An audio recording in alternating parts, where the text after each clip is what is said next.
démarré une série de messages, j'ai terminé une série de messages sur l'héritage et on a démarré une série de messages qui s'intitule Un Dieu riche. Un Dieu riche. Et dimanche dernier, on a parlé d'un Dieu riche en grâce. Un Dieu riche en grâce. Et par rapport à ça, juste un petit rappel pour ceux qui n'étaient pas là.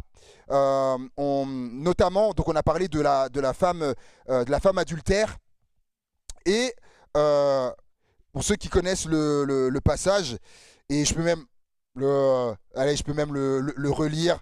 C'est comme on dit l'expression, ça mange pas, on peut le relire rapidement. Donc Jésus, Jean chapitre 8,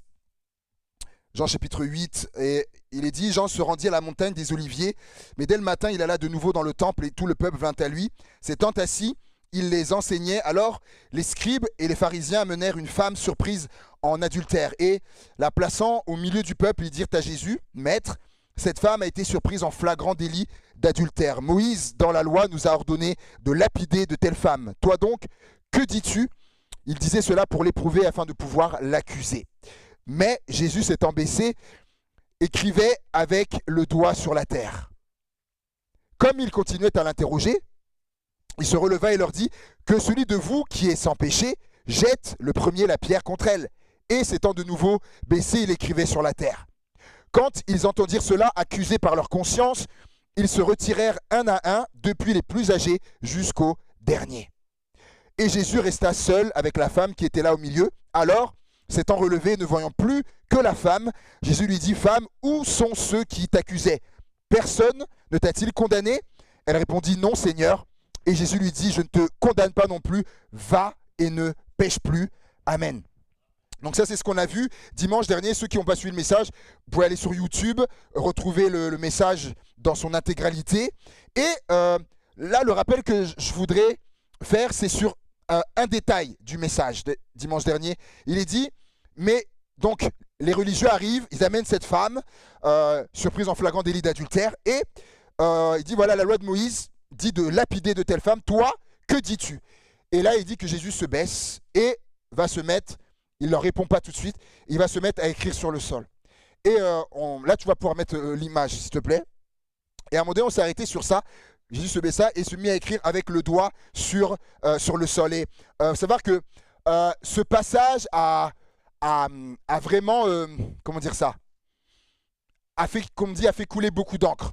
Et dans le sens où ça a stimulé l'imaginaire des gens, où se disaient, mais qu'est-ce que Jésus a écrit? Qu'est-ce qu'il écrivait sur le sol? C'est qu'on ne peut pas savoir, en fait.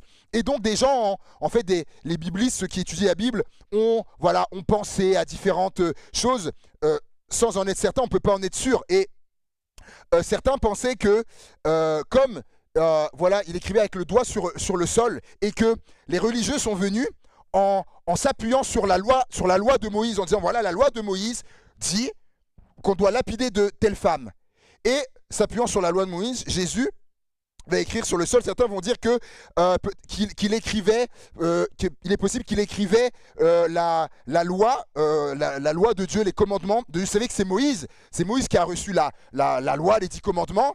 Et il a reçu les tablettes écrites du doigt de Dieu. Ce qui était dimanche dernier, vous vous rappelez, écrites du doigt de Dieu. Donc, certains pensaient que Jésus écrivait avec son doigt, comme pour rappeler que lui-même aussi, lui est Dieu aussi, et qu'il écrivait la loi. Et on connaît les 10 commandements, et notamment dedans, il est écrit, tu ne commettras pas d'adultère. Rappelons-nous que la femme, elle est là, au milieu de la foule, là, et du coup, ce qu'il a écrit, cette femme a lu. Ça veut dire peut-être qu'il est, voilà, dans la loi, il y a que tu ne commettras pas d'adultère, mais aussi, il est écrit dans la loi, tu ne tueras point. Donc si Jésus était en train d'écrire ça, tu ne tueras point. Ceux qui étaient là, ouais, ça, tu ne tueras point. Eux, avec la pierre qui était là, ils s'apprêtaient à faire quoi? Donc, alors on ne saura pas, mais tout ça, c'est intéressant. Et donc on a parlé de la grâce de Dieu. Et j'avais terminé le message en vous parlant de cet homme. Tu vas pouvoir mettre, s'il te plaît, la diapo d'après, de cet homme, de John Newton, qui a écrit donc une des chansons les plus célèbres de l'histoire, Amazing Grace. Et donc, dans le chant commence comme ça, il écrit « Grâce étonnante », donc un homme à qui Dieu a fait grâce, un homme qui était commandant d'un navire négrier, ce qu'on appelle, donc il vendait les esclaves, etc. Donc un homme terrible, cruel, mauvais et tout ça, qui vivait dans la débauche et tout ça. Et il écrira donc lorsqu'il va se convertir, oui certains n'étaient pas là, donc son histoire, lors d'un des déplacements pour aller en Amérique ou aux Antilles, je ne sais plus, donc il y a une immense tempête, comme tu disais, une grosse tempête qui arrive, et là une tempête clairement, où là le bateau, le navire allait chavirer, ils allaient tous mourir, c'était clair. Et là, dans un sursaut, cet homme a crié à Dieu de le sauver, et la tempête s'est arrêtée. Et cet événement marquant a fait qu'il s'est converti. Il s'est converti réalisant la véracité, l'existence de Dieu, et il s'est converti et est devenu pasteur. Et donc après a combattu l'esclavage. Après il s'est battu pour que l'esclavage s'arrête. Et il a écrit cette chanson où il dira « Grâce étonnante au son si doux qui sauva le misérable que j'étais. » Il dira après « Et j'étais perdu, mais je suis retrouvé. » Le misérable. Et dans ce mot, le misérable, il y a un mot qui est relié directement à Dieu et à la richesse de Dieu, vous allez comprendre. C'est, on va lire ensemble dans Romains chapitre 9, et verset 15, Romains 9, versets 15 et 16. Car il dit à Moïse, Moïse revient souvent là, car il dit à Moïse, je ferai miséricorde à qui je fais miséricorde, et j'aurai compassion de qui j'ai compassion. Ainsi donc, cela ne dépend ni de celui qui veut, ni de celui qui court, mais de Dieu qui fait miséricorde. Et donc, cet homme qui a écrit cette chanson, qui a dit Dieu qui a sauvé le misérable que j'étais, j'étais un misérable. Miséricorde, on retrouve le mot, miséricorde. Il y a ce mot dans la miséricorde de Dieu, on trouve ce mot de misère. Et regardez avec moi dans Éphésiens au chapitre 2 et verset 4. Éphésiens, chapitre 2, verset 4. Éphésiens 2, verset 4. Mais Dieu... Alors, je ne sais pas si... Ouais, attends, ça affiché. J'aimerais que vous puissiez découvrir en même temps que moi. Voilà. Mais Dieu qui est riche en quoi? En quoi? En miséricorde. En miséricorde. Alléluia. À cause du grand amour dont il nous a aimés. Dieu qui est riche en miséricorde. Donc, selon vous, on va parler aujourd'hui de quoi? Dieu qui est riche en miséricorde. On va parler de la grâce dimanche dernier, qui est riche en grâce. Dieu est riche en miséricorde. Je crois que j'ai mis le titre après, aussi dans la diapo d'après, je crois. Voilà, merci. Et d'ailleurs, pour revenir à John Newton, le chant qu'il a fait, c'est un récit biblique qu'il a inspiré, dans lequel il s'est reconnu. Je ne sais pas si vous vous rappelez, dimanche dernier, je l'ai dit. C'est l'histoire du fils prodigue. Moi, aujourd'hui, comme d'autres, je préfère dire la parabole du fils perdu. Parabole du fils perdu. Et d'ailleurs, certains ont donné ce titre aussi. Je préfère ça, moi. Et on lit ensemble dans Luc chapitre 15. Luc chapitre 15 et verset 11. Luc chapitre 15, verset 11. Il dit encore, un homme avait 2 fils. Le plus jeune dit à son père, mon père, donne-moi la part de l'héritage qui doit me revenir. Le père leur partagea alors ses biens. Peu de jours après, le plus jeune fils ramassa tout et partit pour un pays éloigné, où il gaspilla sa fortune en vivant dans la débauche. Alors qu'il avait tout dépensé, une importante famine survint dans ce pays et il commença à se trouver dans le besoin.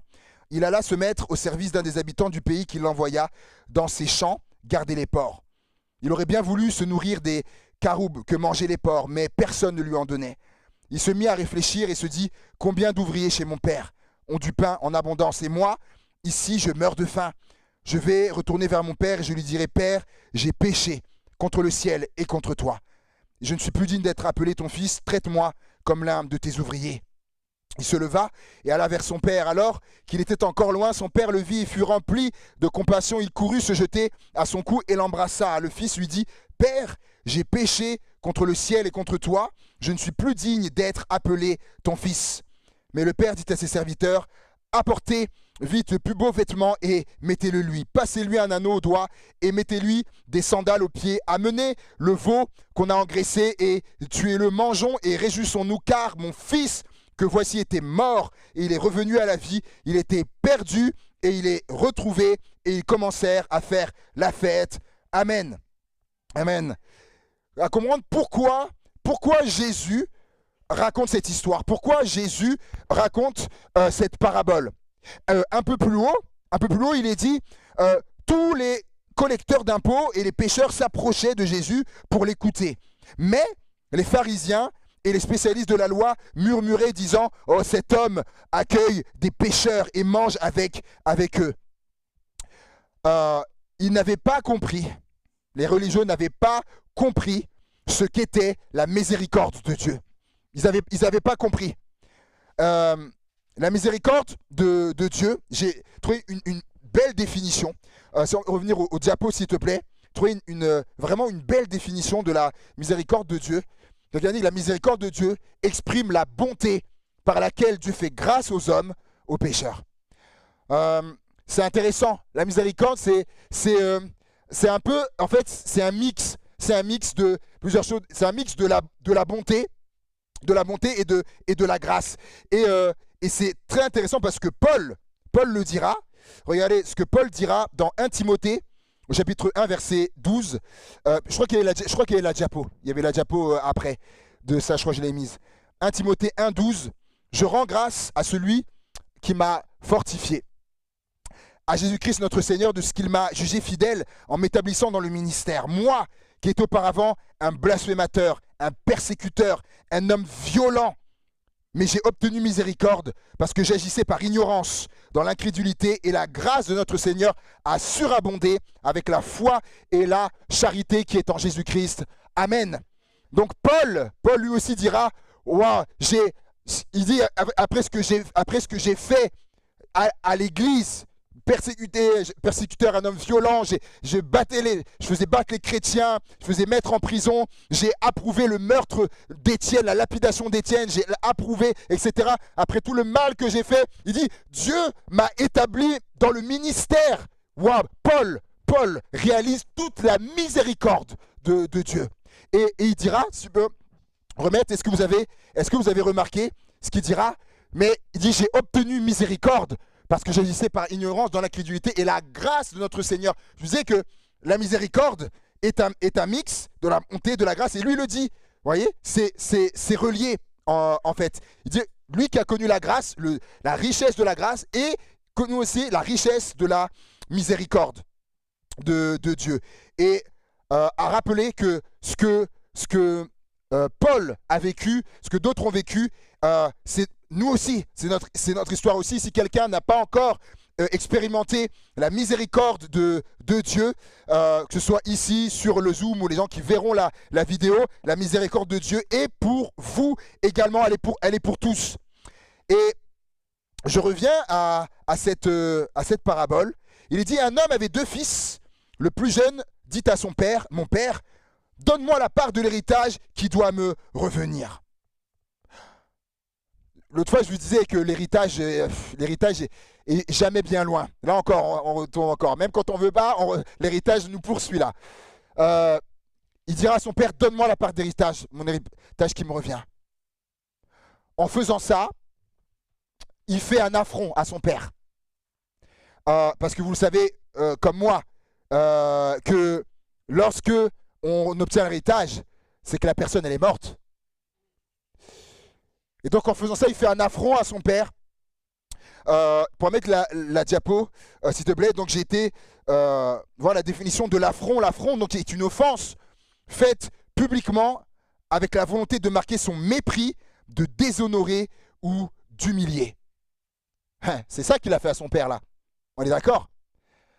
Mépris, déshonorer, d'humilier. Donne-moi ma part d'héritage. Pourquoi je dis ça? Parce que, comme on l'a dit, l'héritage, c'est lorsque la personne est morte. Donc lorsqu'il dit ça à son père, en fait, il est en train de lui dire, pour moi, t'es mort en fait. T'es comme mort. Si ça, c'est pas mépriser son père, déshonorer, humilier, si c'est pas ce que c'est, si c'est pas ça, ben ça, je sais pas ce que c'est alors. Je pense que ça fait mal quand même. Moi qui suis père, maintenant, ça doit faire mal. Puisqu'ils arrêtent de ma part d'héritage. Pour moi, je considère que c'est comme si tu étais mort. Et réponse du père, pour qui tu te prends, petit insolent? Mais comment tu peux agir comme ça, etc. Réponse du père. Vous avez ça dans vos Bibles? Le père leur partagea, alors c'est bien. On peut être étonné de ça. On peut être étonné. On ne sait pas en fait. On ne sait pas si son père lui a pas dit tu sais, je suis pas sûr que ce soit une bonne idée.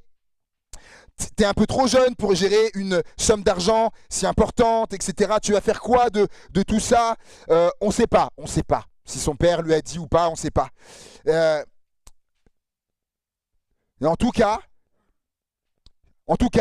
si on prend l'hypothèse que s'il lui a dit ça et que son fils a dû s'entêter,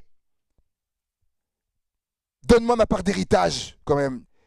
Et bien son père a fini par dire si c'est ce que tu veux, et ben voilà, et il fit le partage des biens. Là on prend le cas si son père lui a dit ça et que son fils a dû s'entêter, voilà. Et là on pourrait un peu comprendre mais là encore c'est une hypothèse. Peu de jours après, on voit que le fils il a pas tardé, hein. Peu de jours après, le plus jeune fils ramassa tout, partit pour un pays éloigné où il gaspilla sa fortune en vivant dans la débauche. Il n'a pas perdu de temps. Je crois que son fils, ce jeune, voulait vivre sa vie. Et dans cette parabole, pour comprendre, dans cette parabole, le père, là, c'est l'image de Dieu. Le père, c'est l'image de Dieu. Et le fils, c'est la personne qui quitte la maison de Dieu, qui quitte la présence de Dieu, qui s'éloigne de Dieu et de sa présence. Il est dit donc il s'en va, il a sa part d'héritage, il s'en va, où il gaspilla tout. Il gaspilla. Et oui, il a quelque part de s'éloigner de Dieu, de le quitter, de quitter sa maison. Ça va nous amener à gaspiller des choses. Ça, il faut bien comprendre. Ça va nous amener à gaspiller des choses. Et le terme de ce qu'il lui a donné, si tu peux revenir à la diapo, s'il te plaît, Ouza, dans le texte originel, ce qu'il lui a donné, sa part d'héritage, c'est littéralement, en grec, c'est le mot Ouzia, ça veut dire une fortune. Donc c'est pas, il lui a pas remis quelques centaines d'euros ou quelques milliers, non. Apparemment, c'était quelqu'un qui était riche. Vous vous rappelez, c'est l'image de Dieu. Le titre, c'est quoi? C'est un Dieu riche.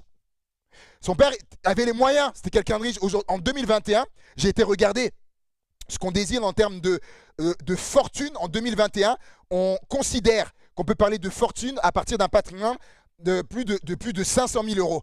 À partir de 531 000 euros de patrimoine, on considère que là, tu es un riche.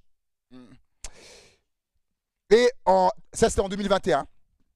En vivant, et il a gaspillé sa fortune en vivant dans la débauche. Aujourd'hui, on dirait dans les soirées alcoolisées, etc., les filles, la drogue et tout ça. Aujourd'hui, ce serait ça, aujourd'hui.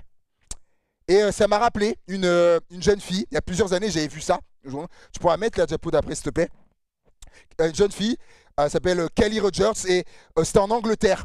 Et elle a joué au loto, elle a gagné au loto, donc 1 875 000 livres sterling, qui représentait en euros 2 millions d'euros, qu'elle a gagné à l'âge de 16 ans. 16 ans, 2 millions d'euros.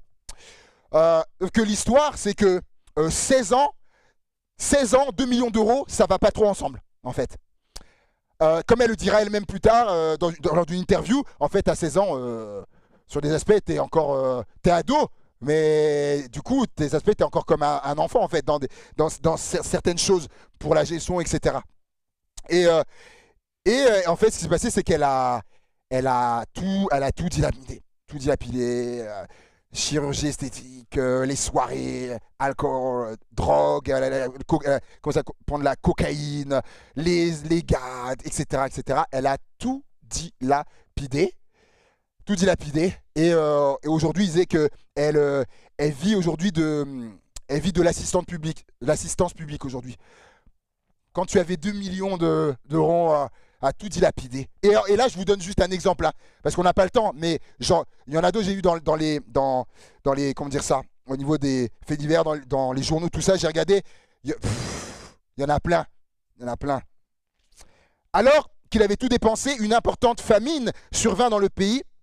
Dans ce pays, il commença à se trouver dans le besoin. Il alla se mettre au service d'un des habitants du pays qui l'envoyait dans ses champs garder les porcs. Et oui, l'argent n'est pas infini, les amis. L'argent n'est pas infini. S'il n'est pas investi ou quoi dans les choses, l'argent n'est pas infini. Même si je dispose d'une fortune comme lui, si je fais que dépenser un matin, je vais me réveiller et je n'aurai plus rien, je serai fauché. Je ne sais pas si vous vous rappelez, lorsque je prêchais sur l'héritage, je ne sais pas si vous vous rappelez, j'ai donné un témoignage d'un gars, à la mort de son père, il avait hérité de son père 300 000 euros, qui pareil, dans les voyages, dans les ci, dans les là, et un matin, le compte, plus rien, un matin. Et parce qu'on a toujours l'impression, quand il y a des sommes comme ça, qu'il en reste assez. Ah bah oui, quand on voit le compte, ah bah oui, c'est bon, je suis large. Et j'ai de quoi faire jusqu'où. Et il est dit jusqu'où une famine survint. Pas de peau. Et m'éloigner de Dieu, je vous le dis, je crois que j'ai mis sur la diapo, m'éloigner de Dieu me conduira dans une famine. Mais notamment, une famine qui est spirituelle. M'éloigner de Dieu me conduira dans une famine qui est notamment spirituelle. Il commença à se trouver dans le besoin, lui qui quelque temps apparemment vivait comme un riche. Il va chercher du travail et se retrouve et le travail qu'on lui donne à gardien de port. Je vous rappelle que là, au contexte de Jésus, on parle de gens qui sont juifs.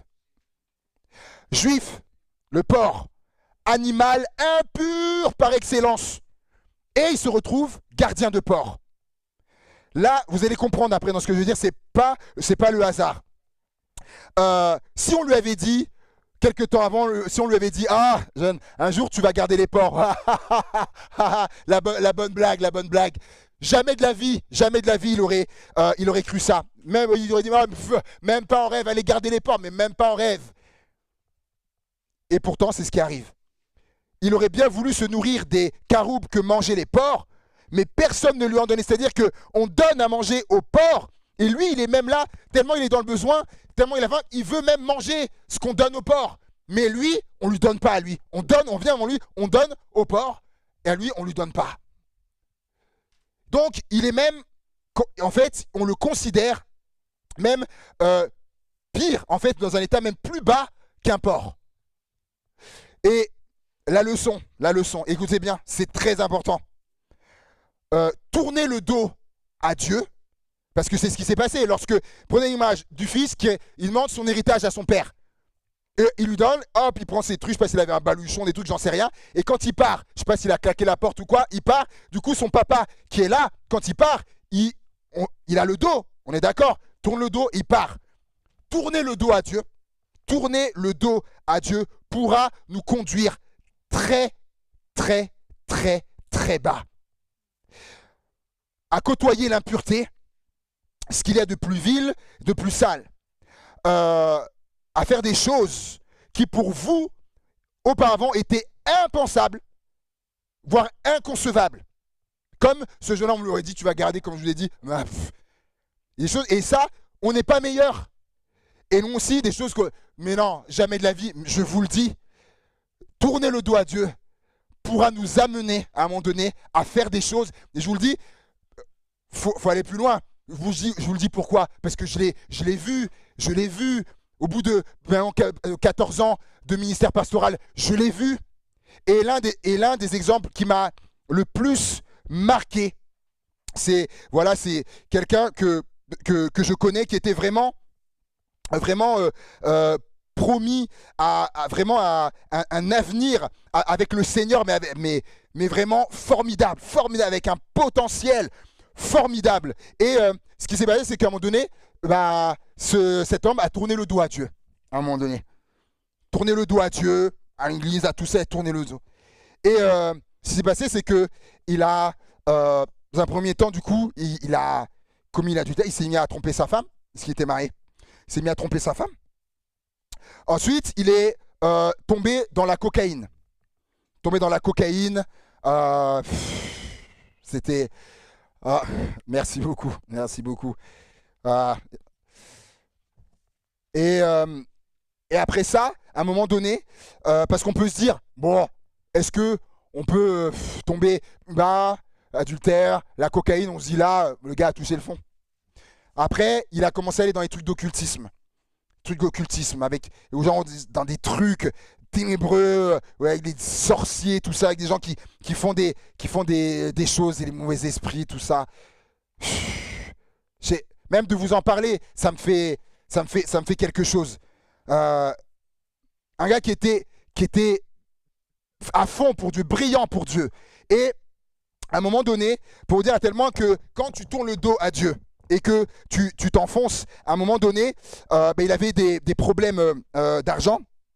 Et il a, à un moment donné, menacé sa femme. Il a menacé sa femme avec un couteau parce qu'il avait une dette, je sais plus. En tout cas, il avait une dette qu'il devait payer, qu'il ne pouvait pas puisqu'il n'avait plus d'argent.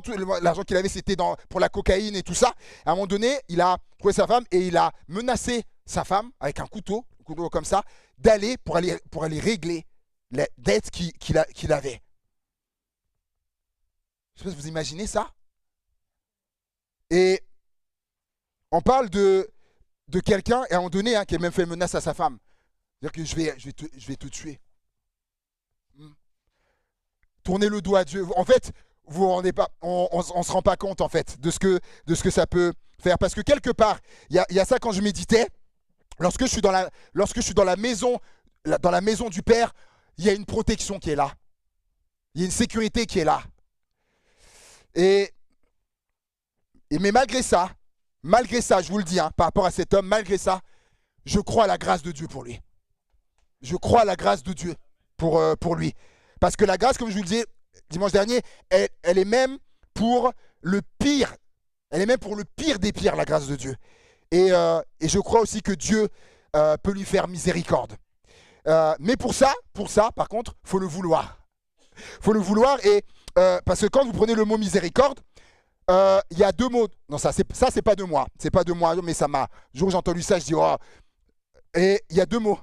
Certains peut-être ont déjà entendu, il y a le mot misère, comme on l'a vu, et il y a le mot corde. En fait, ce pasteur disait, pour imaginer simplement, la miséricorde, c'est quand je suis dans la misère. On l'a vu, la misère, c'est pas juste avoir les poches. C'est pas la misère, on l'a vu, spirituelle, morale, vous avez compris. Si je suis dans la misère, on me lance une corde. Quand Dieu me lance une corde pour me sortir de là. C'est ça la miséricorde.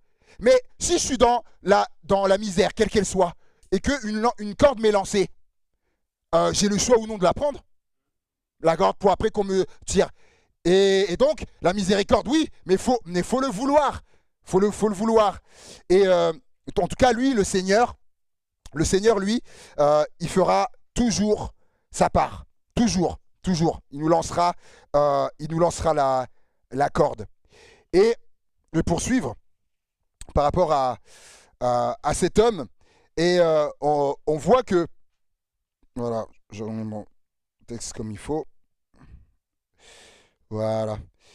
Et donc dans la misère spirituelle, morale ou quelle qu'elle soit, il faut vouloir sortir de là. Et verset 17, il se mit à réfléchir et se dit, combien d'ouvriers chez mon père ont du pain en abondance et moi ici je meurs de faim. Je vais retourner vers mon père et je lui dirai, Père, j'ai péché contre le ciel et contre toi, je ne suis plus digne d'être appelé ton fils, traite-moi comme l'un de tes ouvriers. J'en étais pas conscient. On pourrait être dans sa tête à lui. Hein. Il pourrait se dire, mais j'en étais pas conscient à l'époque, mais ma vie, quand même, elle était bien dans la maison de mon père. Peut-être hein, que ça lui a traversé l'esprit. Finalement, j'étais bien dans la maison de mon père. Là, je suis là, dans la boue, avec les porcs, etc. Je suis considéré pire qu'un porc. Finalement, j'étais bien dans la maison de mon père. Et c'est ce qui se passe pour les gens qui avaient tourné le dos à Dieu, se disaient, mais en fait, dans les présences de Dieu à l'église, en fait, j'étais pas si mal que ça. C'est bien.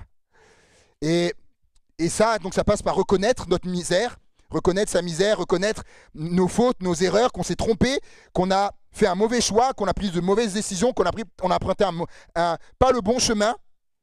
Et il dit, il se leva, alla vers son père, alors qu'il était encore loin, son père le vit et fut rempli de compassion. Il courut se jeter à son cou et l'embrassa. Et ça demande, à un moment donné, ça demande de faire un demi-tour. De là où il était, de faire demi-tour. Je rentre. Et ça demande de faire un demi-tour. Ça demande de l'humilité. De l'humilité, ça demande de ravaler son orgueil. Oui, pourquoi ? Parce que tout le monde l'a vu partir. Imaginez, tout le monde l'a vu partir, le jeune. Tout le monde l'a vu partir. Et il était plein aux as. Et là, il revient, il est fauché. Ça demande de ravaler son orgueil, de l'humilité. Et également, et pareillement, je vous dis, c'est pareil pour l'Église. Pour quelqu'un qui va revenir à l'Église, où que ce soit, ça demande de faire un demi-tour, ça demande de l'humilité, ça demande de ravaler son orgueil. Parce que peut-être les gens nous ont vus partir, mais c'est la meilleure des choses à faire, de revenir. Son père le vit de loin et comme il l'attendait, en fait c'est comme s'il l'attendait. Quand on lit le texte, il revient et son père qui le vit au loin, c'est comme si son père attendait son retour. Comme depuis son départ, c'est comme si son père attendait son retour. Parce que finalement, on ne sait pas combien de temps il est parti, le jeune. Nous, on lit je ne sais pas si ça vous fait ça, on lit le texte et on croit que c'est rapide. Il est parti, voilà, ça s'est mal passé, hop, il revient. Mais on ne sait pas, ça se trouve, ça a pris des années. Mais Dieu est là, Dieu il nous attend. Si on est parti, Dieu il attend notre retour. Et il est dit que lorsqu'il va le voir, en tout cas, son père le voit et il se met à courir. Ce qu'il faut savoir, c'est que le père a couru, mais c'est quelque chose dans la culture sémite-orientale. Il faut savoir que ça ne se fait pas. C'est quelque chose qui ne se fait pas. Nous, on lit, il s'est mis à courir, d'accord. Mais en fait, c'est quelque chose qui est pas du tout classique. Ça ne se fait pas. Donc là, le père a fait quelque chose. Comme on dit, il a cassé les codes. Alors, tu pourras mettre la diapo, s'il te plaît. La diapo avec Saïd Oujibou. Là où j'ai appris ça, c'est Saïd Oujibou. Certains connaissent le pasteur Saïd Oujibou. C'était un de mes enseignants à l'école biblique, en islamologie notamment. Et donc ancien musulman, converti à Christ. Il a fait un spectacle qui s'appelle Le Fils prodigue, justement, de cette histoire. Et il raconte, c'est lui qui dit, dans la culture sémite-orientale, un père comme ça ne va pas courir vers son... Il dit, non, en fait, ça ne se fait pas dans la culture sémite-orientale. Et donc ce père, quand il fait ça, comprend, il casse les codes. Il n'a pas peur, ce père n'a pas peur du quand dira-t-on, de ce qu'il va dire. Mais quand même, t'es le père, t'es un patriote, t'es un aîné. Non, il n'a rien à faire de ça. C'est son fils. Et c'est ce que Dieu a fait aussi. Dieu venu vers nous, la miséricorde, la diapo d'après s'il te plaît, la miséricorde, c'est l'acte ultime et suprême par lequel Dieu vient à notre rencontre. C'est ça la miséricorde. Et Dieu est venu à notre rencontre en Jésus-Christ. À travers Jésus-Christ, Dieu, qui était le ciel, est venu à nous, c'est ça, par Jésus-Christ, pour nous faire miséricorde. Et d'ailleurs, on le voit, Jésus, il a cassé les codes avec la femme samaritaine. D'ailleurs, vous savez que les hommes ne s'adressaient pas comme ça aux femmes, puisque quand les disciples vont revenir après, ils vont dire, mais ils le voient parler avec une femme. Oui, dans Jean 4, vous pourrez relire. Parce que ça ne se faisait pas. Mais Jésus, il casse les codes. Il était venu là pour ça, justement, pour cette femme qui avait besoin de miséricorde, qui était dans une misère morale. Elle a eu 5 maris.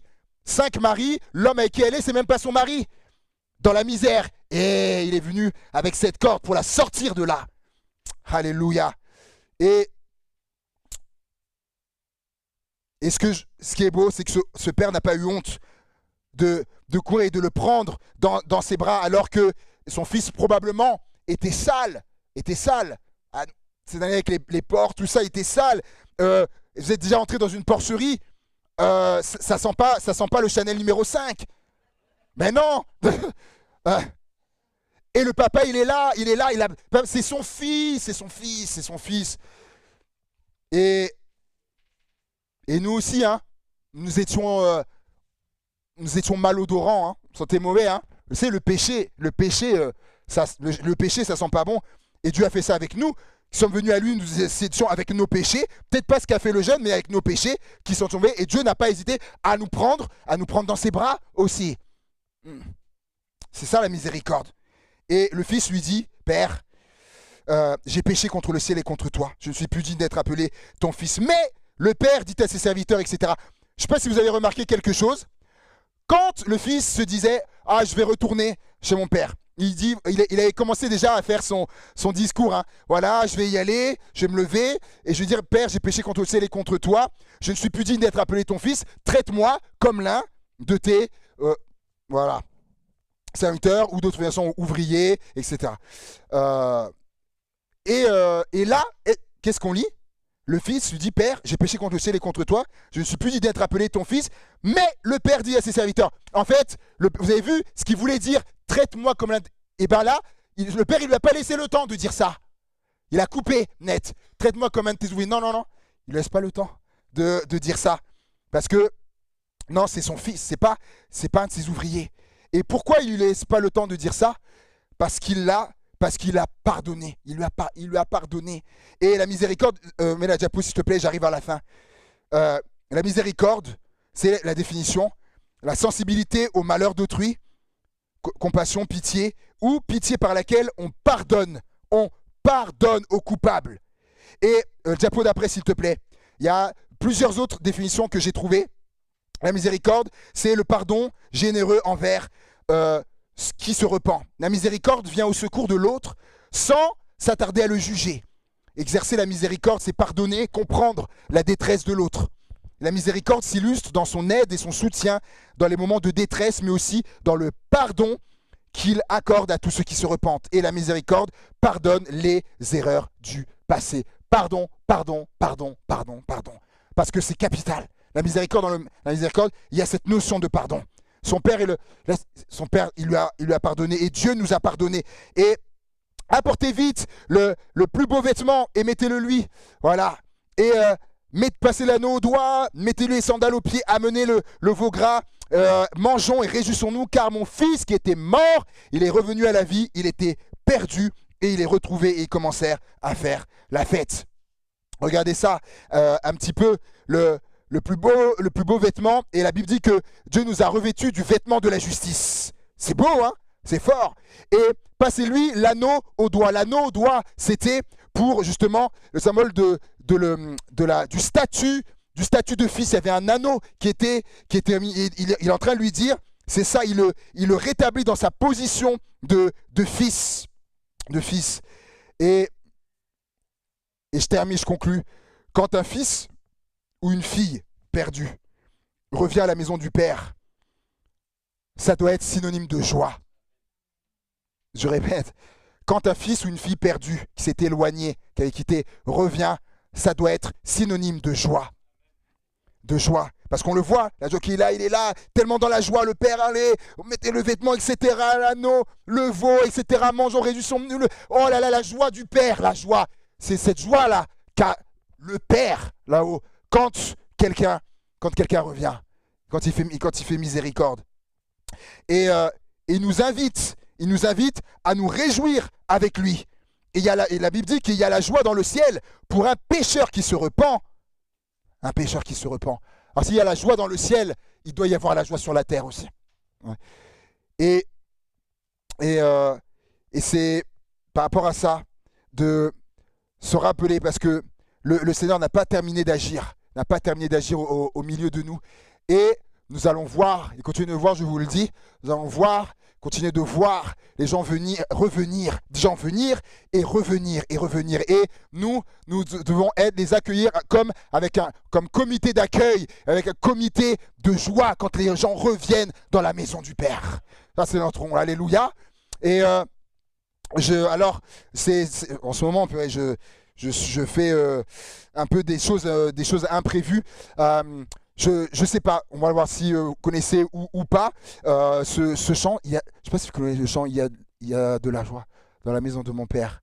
C'est un ancien, je crois que c'est de Ternicien. Mais en tout cas, si on le trouve, c'est bien. Mais j'aimerais qu'on puisse terminer avec un chant joyeux. Soit on prend un des chants que tu as fait, ou celui-là, il y a... oui, je crois que c'est de Ternicien. Il y a de la joie dans la maison de mon Père, il y a de la joie. Alléluia. Mais si on peut le prendre, c'est bien, mais sinon, on a un chant que tu as fait, mais j'aimerais vraiment qu'on puisse conclure ces moments, voilà, dans la joie.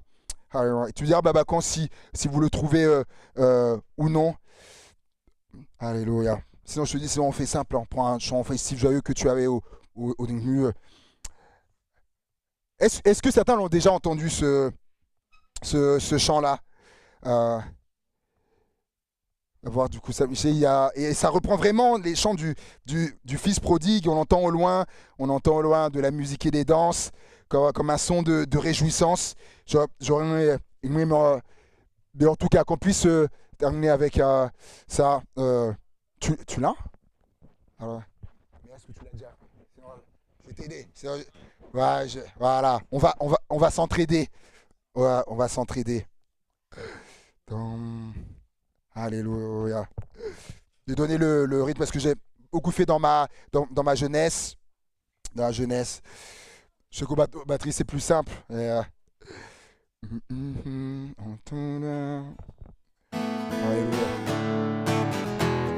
Et là-bas, est-ce que vous l'avez trouvé? Non, c'est le combien? C'est le combien? Il n'est pas sur le j'aime. Pas sur le j'aime.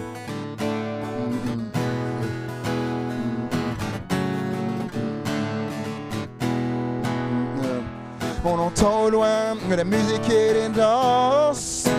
On peut se lever, tourner comme un son de réjouissance. La plus belle musique et la plus belle ambiance. Pour un jour de fête, une nouvelle alliance. Il y a de la joie. Dans la maison de mon Père, il y a de la joie. Pas besoin de changer d'air, nous venons célébrer et fêter ce que Dieu fait, car nous étions perdus, mais Jésus nous a sauvés.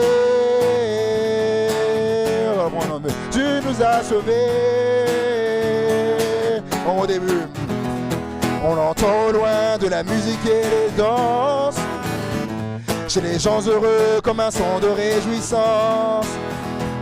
La plus belle musique et la plus belle ambiance. Pour un jour de fête, une nouvelle alliance. Il y a de la joie. Dans la maison de mon Père, il y a de la joie. Pas besoin de chanter, pas besoin de changer d'air. Nous venons célébrer. Fêter ce que Dieu fait. Nous étions perdus, mais Jésus nous a sauvés. Oh, Jésus nous a sauvés. Jusqu'au petit matin, on va danser et chanter. La famille réunie va pouvoir annoncer les merveilles de Dieu et tout ce qu'il a fait. Car nous étions perdus, mais Jésus nous a sauvés. Il y a de la joie. Dans la maison de mon Père, il y a de la joie. Pas besoin de changer d'air, nous venons célébrer et fêter ce que Dieu fait. Car nous étions perdus, mais Jésus nous a sauvés. Jésus nous a sauvés. Jésus nous a sauvés. Il y a de la joie, il y a de la joie. Dans la maison de mon Père, il y a de la joie. Pas besoin de changer d'air, nous venons célébrer et fêter ce que Dieu fait, car nous étions perdus. Car, oh là là là, la la la la la la la la la la la. La la la la la la la la la la la. La la la la la la la la la la la la la. On va reprendre la la ensemble, la la. La la la la la la la la la la la. La la la la la la la la la la la. La la la la la la la la la la la la. Une joie, il y a de la joie. Il y a de la joie. Dans la maison de mon père, il y a de la joie. Pas besoin de changer d'air, nous venons célébrer et fêter ce que Dieu fait, car nous étions perdus, car nous étions perdus, car nous étions perdus, car nous étions perdus, car nous étions perdus, et Jésus nous a sauvés. Oh, Jésus nous a sauvés. Jésus nous a sauvés. Jésus nous a sauvés.